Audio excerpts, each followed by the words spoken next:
મહેસાણામાં દૂધસાગર ડેરીની 65મી સાધારણ સભા મળશે।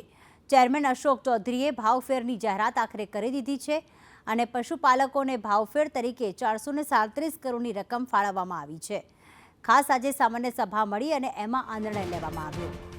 મંડળીઓને 10% શેર ડિવિડન્ડ આપવાનો પણ નિર્ણય કરવામાં આવ્યો। પશુપાલકોનો અકસ્માત વીમો 2 લાખથી વધારીને 4 લાખ કરાયો છે। સાથે દૂધ છે, દહીં છે અને છાશના વેચાણમાં પણ ધરખમ વધારો થઈ રહ્યો છે। ડેરીનું વાર્ષિક ટર્ન ઓવર છે 8,054 કરોડ। ડેરીની મિલકતમાં 750 કરોડનો વધારો થયો। અકસ્માત વીમો 2 લાખથી વધારીને 4 લાખ રૂપિયા કરીએ છીએ। એટલે હવે ન કરે નારાયણને કોઈના ઘરે આવો પ્રસંગ આવે તો 4 લાખ રૂપિયા અકસ્માત વીમાના અને 1 લાખ રૂપિયા સામાન્યના એમ કરીને 5 લાખ રૂપિયા સીધા પશુપાલકના ઘેર સુધી પહોંચશે।